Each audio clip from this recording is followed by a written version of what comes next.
Lembrar que 93% das pessoas que pensam em suicídio nunca vão tentar o suicídio.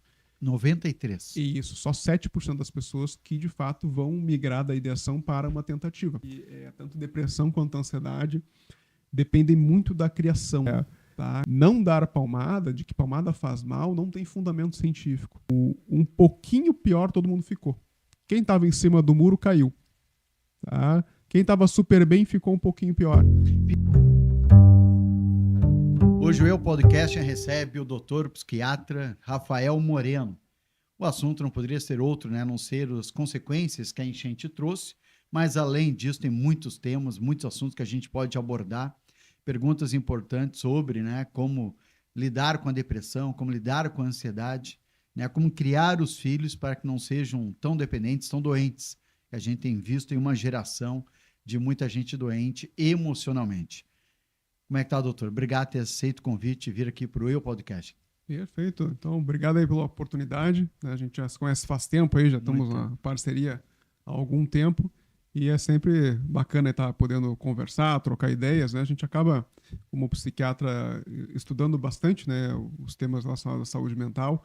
Que bom, né? Cada vez mais está se falando em saúde mental. Antes se falava muito só em saúde física, né? Que tendo o coração batendo estava tudo bom. A gente sabe que não é bem assim. Que hoje também se fala muito em prevenção também de transtornos mentais, de saúde mental. Não é mais só prevenção de doença cardíaca, prevenção de câncer. A gente também tem que estar preocupado hoje em dia também com prevenção de transtornos mentais, que começam muito cedo na vida, como você falou mesmo, como é que a gente cria os filhos para evitar com que eles tenham transtornos mentais, já que metade dos transtornos mentais começam na infância e adolescência. Então, se a gente não... Metade, né? Então, se a gente não cuidar em prevenção, a gente realmente vai ter uma população cada vez também mais doente, né? Com transtornos mentais na vida adulta.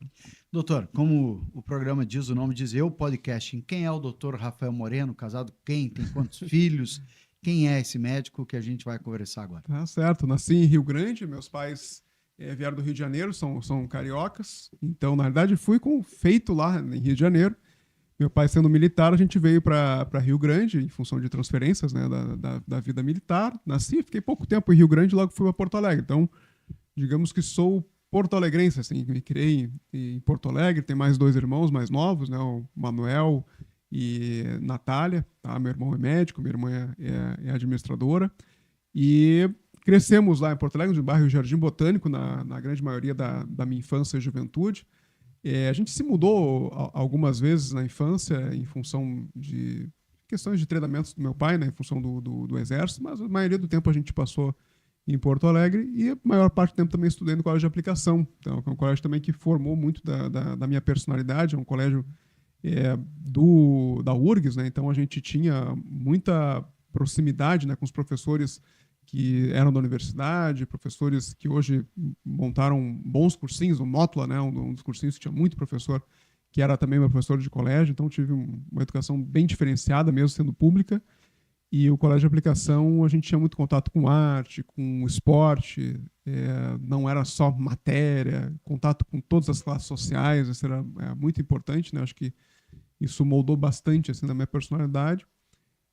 Escolhi a medicina, né? Escolhi ali aos 16, 17 anos, graças a Deus e a esforço também pessoal, passei direto, né? Saí do colégio, entrei direto na Federal, me formei na Fundação, hoje a Universidade Federal de Ciências da Saúde de Porto Alegre. Foram 6 anos de curso, tá? Bastante estudo, mas também bastante... aproveitei bastante, né? Às vezes tem gente que faz faculdade e baixa a cabeça, só estuda, não aproveita a vida. Não, eu conheci... Conseguiu fazer os dois. Consegui fazer tudo, né? Curti bastante, aproveitei bastante, tá? Tem filhos, não? Sim, aí depois que eu me formei, fui para... Trabalhei no exército um pouco, depois fiz um curso de medicina do esporte antes da psiquiatria e trabalhei em posto de saúde, lá que conheci, encantado, né? Trabalhei em posto de saúde encantado, lá que eu conheci minha atual esposa, a Mônica, né? E ela trabalhava perto de onde eu morava, assim, a gente, né, foi... Trocaram olhares. E aí hoje aí estamos aí, casamos em 2013, tá? Em 2015 veio a Marina, tá com 9 anos hoje, 2017 veio o Pedro, tá com 7 anos hoje, todos com saúde até demais, né? Corre, dão trabalho. os desafios, né, da gente criar filho é bem diferente. A gente, às vezes, tem muitos profissionais, às vezes, que não têm a experiência de ter um filho e acabam tratando criança e adolescentes. Eu trato criança e adolescente também. Mas, com certeza, depois que você experiencia aquilo ali 24 horas, muda muito a cabeça. A gente começa, às vezes, também entender que a gente não é isento também de ter problemas dentro de casa, né? Então, e também a gente consegue ver que algumas coisas são comuns de todas as crianças daquela faixa etária. Então, a vivência de pai, assim, com certeza me mudou bastante também. E estamos em Lajeado aí desde 2013. 2013. Exato. Bom, doutor Rafael Moreno, psiquiatra, eu começar, acho agora assim, as perguntas, né, Claro. que a gente tem, que a gente recebeu e questiona, e é questionado durante muito tempo aí. Como está o Vale do Taquari emocionalmente depois das enchentes? Foram 5 enchentes de setembro até maio. Sim. Das 5, as 2 maiores que nós já tivemos na história. Algumas pessoas perderam tudo. Tudo que eu falo em questão patrimonial, né? Alguns perderam, inclusive, amigos, parentes, filhos na enchente. Pessoas também se perderam. Como está a saúde mental do Vale? Eu acho que a saúde mental do Vale passa por um momento extremamente delicado, né? Lembra que a gente recentemente passou por um período mundial de muito sensível, que foi a pandemia, e logo em seguida a gente começou com essas questões das enchentes. Então, a gente também tem que levar em consideração que a gente estava se recuperando de uma pandemia que tiveram, sim, efeitos, já estudos mostrando que tiveram efeitos psicológicos, psiquiátricos, na saúde física, mudou a forma de relacionamento entre as pessoas, entramos numa revolução, numa era tecnológica muito mais aprofundada, tá? A gente mudou as formas de relações de trabalho, as formas de relações humanas, elas mudaram, e isso impactou, né, o tempo de lockdown, o tempo de isolamento social, isso também impactou todo mundo. Tá? A gente ainda não tem estudos claros de como é que vai ser a cabeça, o comportamento dessas crianças que nasceram nesse período de lockdown. Os meus filhos, por exemplo, não nasceram nesse período, mas passaram boa parte da pré-escola em período de lockdown, e a gente não sabe exatamente como é que vai ser o impacto disso a médio e longo prazo. A curto prazo parece que bom não foi, né? E o Vale, e também várias outras regiões do Rio Grande do Sul, passaram em seguida a essa série de enchentes. Então, é uma bomba atrás da outra, e com certeza tá, a nossa emoção que mais acaba sendo abalada. Lembra que nós temos várias emoções básicas, tá? O nosso sistema cerebral, ele organiza, medeia emoções básicas e emoções secundárias, emoções um pouco mais complexas, mas as básicas são basicamente alegria, tristeza, medo e raiva e nojo. São as 4, né? São essas as mais básicas, assim. E quando a gente passa por catástrofe, por questões de insegurança, o que desregula é o medo. Tá? E lembrar que o medo desregulado gera uma emoção secundária chamada ansiedade. Então, principalmente a ansiedade nas pessoas que foram diretamente ou indiretamente afetadas pelas enchentes acaba ficando mais exacerbada. E a ansiedade, estando exacerbada, é uma porta aberta para tudo que é outro transtorno mental. Falamos aqui de depressão, falamos aqui da questão de alcoolismo, drogadição, tá? Situações de violência também, a gente pode também estar incluindo isso, porque a ansiedade desregulada ela vai fazer com que nossas reações em relação a inseguranças elas vão ser mais exacerbadas. Então, as relações de luta, relações de fuga, relações de esquiva, tá? Que, em geral, quando a gente está à frente de uma coisa nova, uma coisa que nos gera perigo, a gente tende a fazer isso. Tá? Então, vem o assaltante, ou a gente corre, ou a gente luta, ou a gente paralisa. Isso é do ser humano. Ser humano e outros animais também. Tá? Isso é do instinto. Do nosso instinto, que a gente, por baixo, todo mundo tem. O DNA, enfim, de animais ditos inferiores, né? Tá lá tudo dentro. O nosso cérebro foi criando estruturas para controlar esses instintos e também lidar melhor com pensamentos, ideias, tempo, né? Isso que o nosso cérebro faz. Mas essa estrutura de controle do medo, o Vale inteiro ficou afetado. Todo mundo. Tá? Quem não passou na cabeça de se mudar, talvez, aqui? Quem não passou na cabeça Será que vai dar de novo? Será que agora setembro não vai dar de novo? E se acontecendo? E se aumentar mais? Então, essa ansiedade. Vou conseguir recuperar aquilo que eu perdi? Exatamente. Então, essa incerteza, isso está cometendo todo mundo. Acho que ninguém do Vale do Taquari está isento disso aí. Ou seja, um pouquinho pior todo mundo ficou. Quem estava em cima do muro caiu. Tá? Quem estava super bem ficou um pouquinho pior. Pior em que sentido? Mais emotivo, chora mais, se compadece mais, ou ao contrário, fica mais frio? Quais que são os sintomas para quem passou por isso? Penso eu que o principal é preocupação, cautela.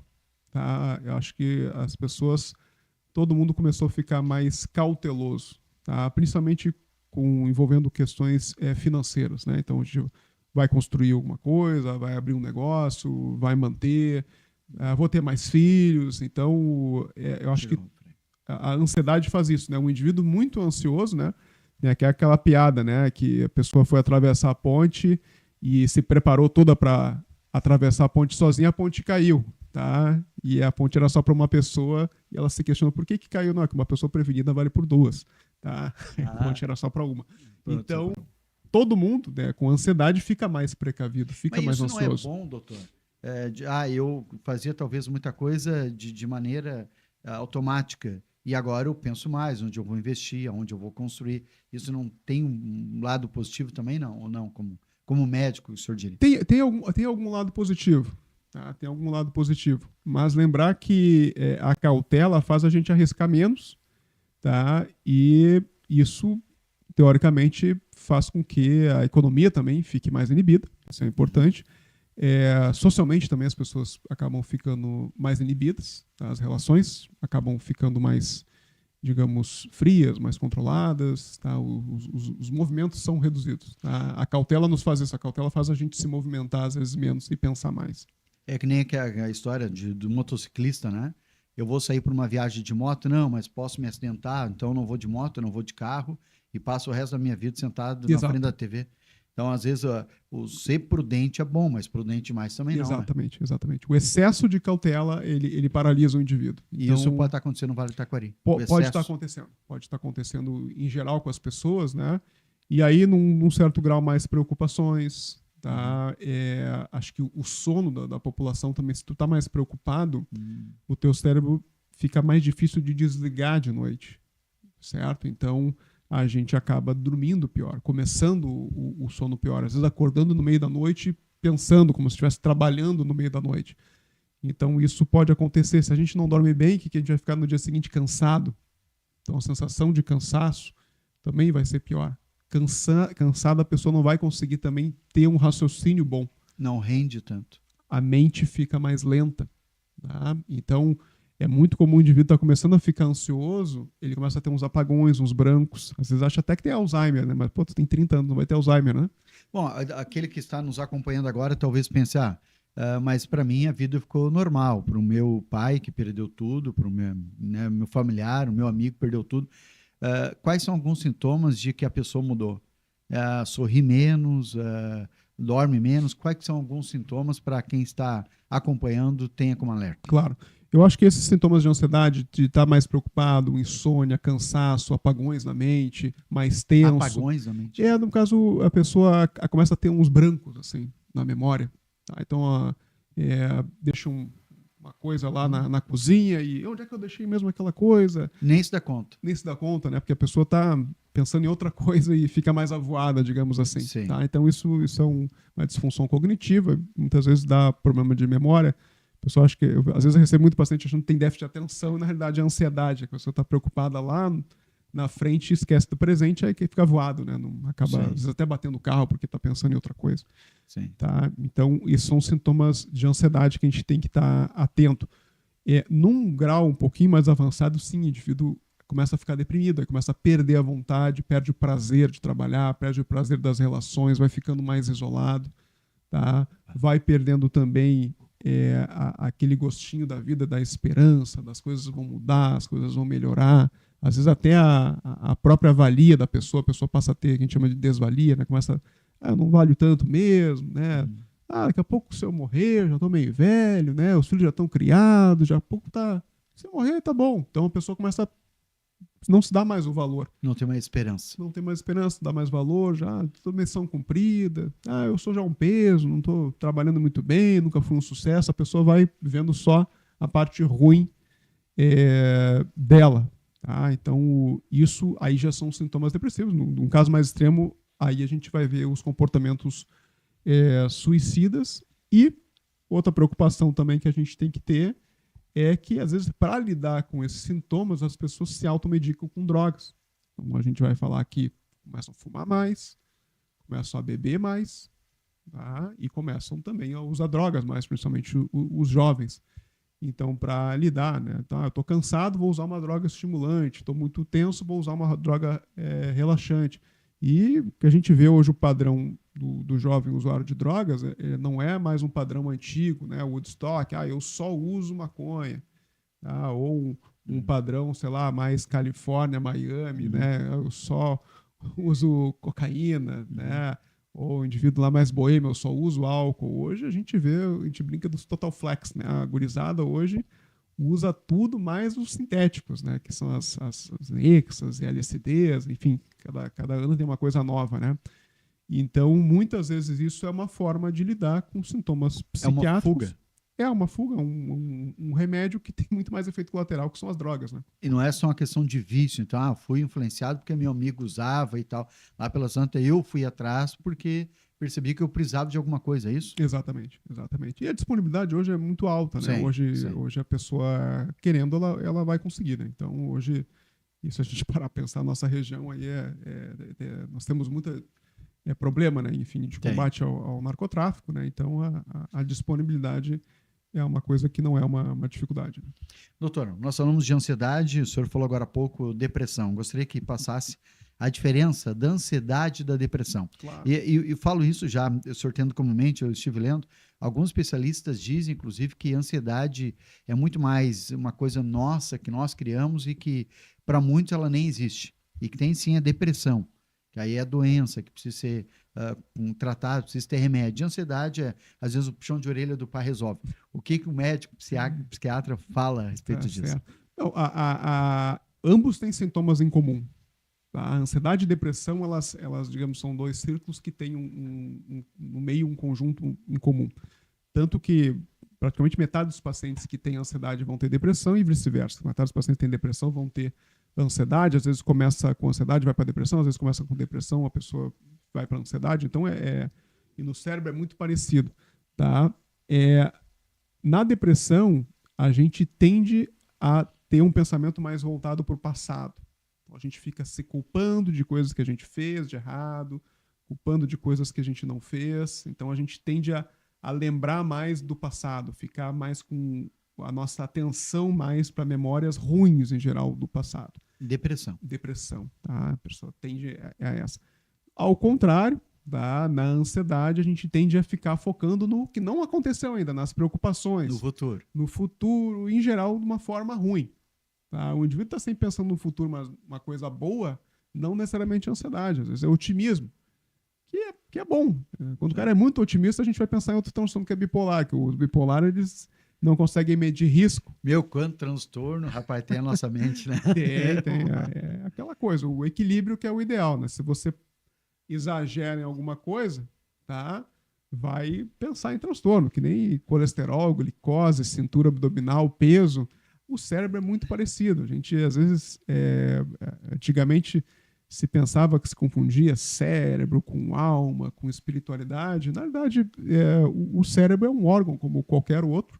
Tá? Aí as doenças também elas se manifestam quando determinado comportamento, pensamento, emoção está em extremo para os dois lados, ou para cima ou para baixo. Né? Então, é muito parecido. O problema é que a gente não tem um exame ainda para medir exatamente. Tem, né? Né? Então, a gente... E cada caso é um caso, né? Cada ser humano é um ser humano. Exatamente. Como tu lida. Tem muito a ver com a nossa criação, se a gente vai ser depressivo ou ansioso, não? Tem bastante a ver. As pesquisas são muito claras, mostrar que tanto depressão quanto ansiedade dependem muito da criação. Tá? Quase em torno de 50% tá, na depressão, em torno de 40% na ansiedade. As pesquisas de genética mostram isso. Então, se o indivíduo tem uma família que todo mundo é deprimido, obviamente ele vai ter um risco maior, mas se ele for criado, tá, reforçando a autoestima dele, tá? Num ambiente com relações saudáveis, um colégio legal, um ambiente legal, sem traumas, não necessariamente ele vai desenvolver depressão, mas se o indivíduo tem a genética da depressão, pô, alguém da família é deprimido, ou um monte de gente é deprimido, e cresce num ambiente com muita cobrança, com violência, com bullying, enfim, violência na cidade, instabilidade, aí esse indivíduo vai desenvolver depressão. Então, existe uma interação entre a genética do indivíduo, o que os pais dele tiveram, avós, irmãos, e o que ele viveu ao longo da vida. E o que se fala muito hoje, né, da importância desses primeiros momentos, primeiros anos de vida, Freud já falava isso, tá, do que a criança foi exposta dentro de casa. Então, se a gente tem uma criação, tá, com muita violência física ou emocional, tá, a gente vai trazer malefícios para a criança. Então, uma família que está sempre xingando a criança, não fala nada do bom da criança, só do ruim. Não sei o que, não sei o que, não sei o que, tu é o demônio, blá, blá, blá, blá, blá. E a criança faz uma coisa boa e fica quieto, não fala nada, não elogia. Tá? Então, só nisso, e o colégio também só fixa nisso, a autoestima dessa criança tende a ser baixa. Tá? O contrário também. Se só se fala das coisas boas da criança, tu é o melhor, bababá, tu é o a melhor rei, criança, tu é a rainha, tu é a princesa da casa. E colégio, bababá, não tem, todo mundo tem lado bom e ruim. Né? Então, Sim. só fica reforçando aquilo, a criança vai criar uma autoestima inflada, uma narcisista, né, que a gente fala, e vai ter muita dificuldade depois de lidar com críticas. Né? O narcisista, sim, ele tem muita dificuldade de lidar com crítica porque na cabeça dele ele é o melhor de tudo. Né? De que ele é especial, que tem que ter tratamento especial em tudo que é lugar, tá? Que as coisas têm que ser diferentes com ele. Então, isso é como funciona o narcisista. Tá? Lá pela Santa pode ter depressão ou ansiedade. Exatamente. Por causa disso, não? O narcisista, ele deprime mais. Tá? Porque o que acontece? Quando ele chegar na vida adulta, ele vai ver que as pessoas estão nem aí para o narcisista aqui, o narcisismo dele. Tá? Então, ele vai chegar numa faculdade, o professor, tô nem aí, tu tem que tirar nota boa, meu cara. Tu vai estar no trabalho, tem que funcionar, tem que entregar, meu amigo. Tá? Então, se tua mãe disse que tu é o máximo, teu pai disse que tu é o máximo, aqui tu tem que provar para mim que tu é o máximo. Tá? Então, é muito ruim também a gente criar a criança com essa expectativa de que ela é a melhor, que não tem limite para ela. Então, veja bem que ambos os lados de criação são ruins. O ideal é a gente, enfim, ter um meio termo, né? A gente repreender, assim, quando faz errado, e elogiar, assim, dar leito, dar carinho, né, quando a criança faz algo certo, né? Doutor Moreno, é a favor ou contra? Já se falou muito sobre isso, a palmada, a varinha. Sim. O que o doutor Moreno fala? Então, meu doutorado foi sobre isso, né? Foi? A gente... Então, pergunta certa. A gente abordou isso aí, tá? O que a gente estudou bastante isso aí, tá? Uma coisa é palmada, tá? Uma coisa é palmada condicional, que os estudos falam, que é o quê? Tu já falou para a criança, já deu castigo, já fez, e ela segue fazendo a malcriação. Nesse momento, palmada condicional, os estudos mostram que é benéfico. Ajuda. Tá? Quem tem filho sabe que às vezes a gente vai e fala, blá, blá, blá, e a palmada tem um efeito de reset, digamos assim, na criança. A criança, para. Tá? Então às vezes é importante aquilo ali e lembrar o seguinte, nós somos seres vivos, nós somos seres humanos que vieram lá de outros animais, né, de outros inferiores, mas a gente, no fundo, tem todos os outros bichos lá na nossa genética. Tá? E todos os outros animais são educados através das punições físicas. Tá? O único que conversa com os seus filhotes é o ser humano. Tá? Então é uma coisa muito nova. Então a gente já está no DNA acostumado à punição física. Essa que é a verdade. Tá? A gente não está acostumado ainda a uma coisa nova para a espécie conversar, tentar botar limite. E o que aconteceu ali ao longo ali da década de 60, 70, né? Começaram a endemonizar muito, né? Quando, enfim, várias ditaduras a nível mundo caíram, né? Se endemonizaram muito essas questões de militarismo, essas coisas de muita associada à rigidez, e se veio uma onda de que não tem que deixar a criança fazer tudo, que é tudo na conversa. Tá? E a Suécia foi um dos primeiros países a proibir a palmada, se arrependeram até hoje. A Suécia. Isso, tá? Então foi um dos primeiros países a endemonizar a palmada e viram que não mudou nada em níveis de saúde mental, tá? Até piorou a delinquência infantil, piorou as questões também de consumo de drogas, falta de aula. Então, não dar palmada, de que palmada faz mal, não tem fundamento científico, tá? Então, as leis que foram inventadas em função da palmada, elas são muito mais baseadas em construtos, em ideologias, do que, de fato, em ciência. Tá? Na verdade, existe um grande lei, várias leis, né, da questão Sim, cada um fala o que acha, né? O jurídico e a ciência não falam, né? Bom, o senhor falou antes de maneira rápida sobre o suicídio, e nós moramos no Vale do Taquari, que tem uma descendência alemã muito grande. Sim. E um índice muito grande também de suicídios. E a grande maioria dos alemães, inclusive. Tem alguma relação disso? Não. Falávamos há tempo atrás que tinha a ver com a produção do fumo e do veneno. Uhum. Depois ficou meio em dúvida, alguns disseram que não, outros disseram que sim. E aí, o que diz a medicina a respeito disso? Uhum. Tem estudo mostrando que não é o fato de ser imigrante que aumenta o risco de suicídio, mas sim que a pessoa traz o risco de suicídio do seu país.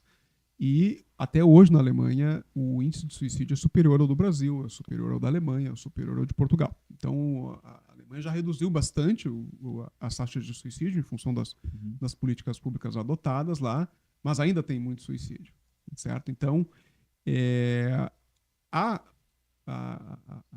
o conjunto de pessoas que vieram na imigração alemã vieram de uma região com muito suicídio na Alemanha, então essa taxa se mantém. Genético? Tem uma questão genética e cultural. Tá? Então, o método de suicídio também acaba sendo repetido. E a gente tem toda a questão... tem a questão do agrotóxico, os estudos mostram que sim, o organofosforado, o agrotóxico que é usado muito no tabaco, ele tem um risco maior, assim, não é grandes coisas, não dá para culpar 100% no agrotóxico, mas o estilo de vida do agricultor, tá? Principalmente o pequeno, ele é muito maléfico para a saúde mental. Tá? Então, eu atendo alguns produtores de tabaco e a gente vê que aquele ritmo, né, de trabalho deles assim, é uma coisa realmente enlouquecedora. Tá? E, em geral, o produtor de tabaco não é um grande produtor, é um pequeno produtor. Tá? Então, você conseguir lidar com a demanda. É difícil conseguir gente para trabalhar junto. Então, a família, às vezes, toda tem que ir fazendo a função, vem um amigo, tá? Às vezes pega um peão que o outro. Tá? A instabilidade da safra, os preços impostos pelas fumageiras. Trabalho muito manual, muito pesado. Manual. Escolaridade baixa dessas pessoas, né, de como é que vão lidar com ganhar dinheiro, sei lá, 1, 2 vezes por ano. Então, tem todo um conjunto em cima da cultura do tabaco que é difícil a gente dizer que é só por causa do agrotóxico. Mas tem também na Alemanha, a Suécia também é um país com alto índice de suicídio relacionado ao clima, né? O clima é o que acontece. As pesquisas mostram que não tem variação, tá, entre países quentes e países frios. Tá? O que se sabe é que a estação do ano influencia. Então, a maioria dos suicídios acontecem na primavera e no verão. Tá? Se pensava muito que era no inverno, e não, tanto que setembro é o início da primavera aqui no Brasil. É um mês que começa a ter mais suicídio. Tá? E tem várias hipóteses. Uma das hipóteses é que existe um padrão sazonal no humor, de que as pessoas tendem a ficar mais tristes, sem energia no inverno e mais eufóricas na primavera e no verão. E é justamente quando a pessoa fica mais eufórica, mais acesa, com mais energia, que vem a tentativa de suicídio. Tá? Que às vezes a pessoa está no inverno tão deprimida, tão desmotivada, que ela não tem nem vontade, né? Não tem nem ação. Né? E a tentativa de suicídio ela envolve não só um pensamento, mas uma ação junto. Tá? Então, lembrar que 93% das pessoas que pensam em suicídio nunca vão tentar o suicídio. 93%? Isso, só 7% das pessoas que, de fato, vão migrar da ideação para uma tentativa.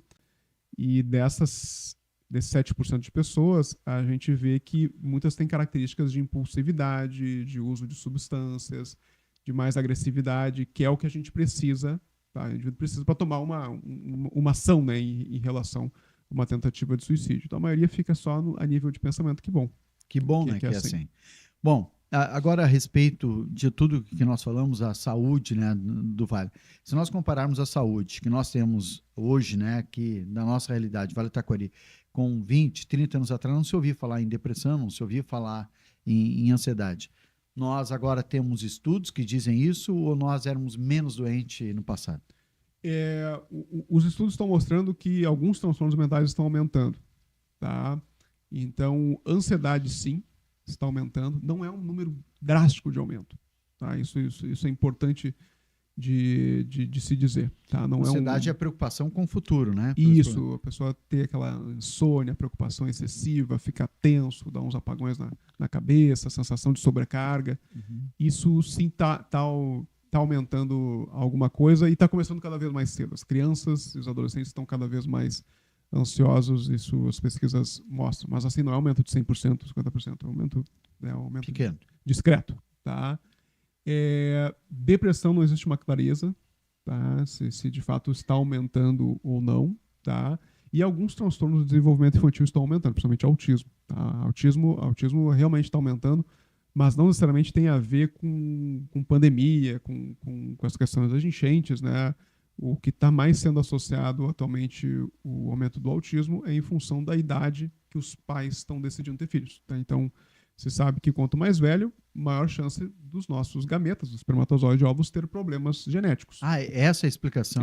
Eu vi que o autismo estava aumentando, mas não se tinha uma explicação por quê. Isso, a principal hipótese, tá, são vários fatores, alimentação, Sim. uso de remédio, mas uma das principais hipóteses é que as pessoas estão demorando para ter filho. Tá? Então, aí o gameta ele já vem, tá, com algumas alterações, tá? Então, principalmente o autismo é espermatozoide, né, que os estudos estão mostrando.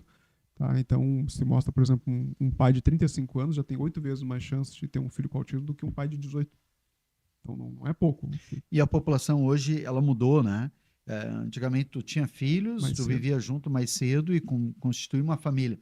Hoje, a mulher, né, pela liberação, pelo trabalho que a mulher está tendo, primeiro faz a sua vida profissional e depois tem filhos. Exato. E muitas vezes isso é próximo aos 40 anos. Exato. Né? Quando não mais. Né? Isso é normal. Assim, eu pego...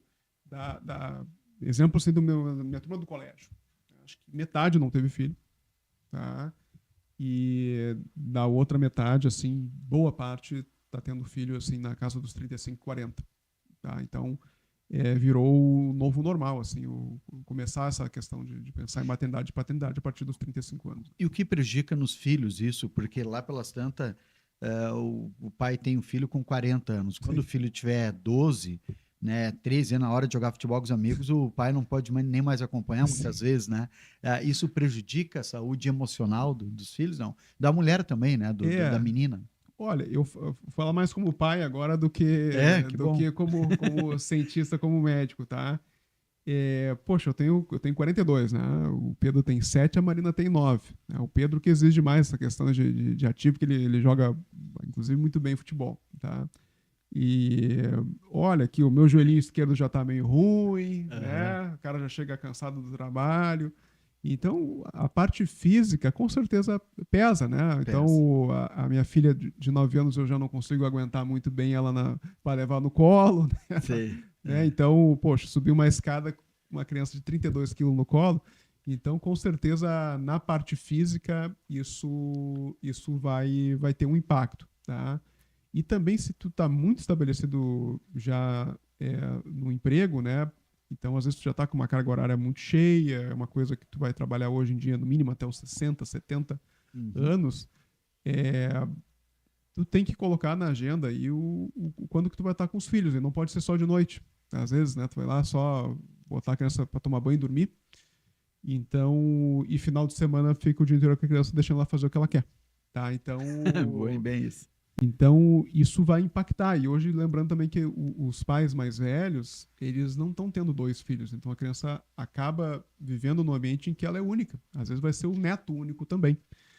Então, o perigo dessa criança ter um narcisismo muito forte tá, é grande, né? Então, o professor reclama, a culpa é sempre do professor, não, a culpa é do colégio. A culpa não é da criança que fez algo errado. Não. Tá? Não é a culpa da criança que brigou com a outra, que mordeu o outro.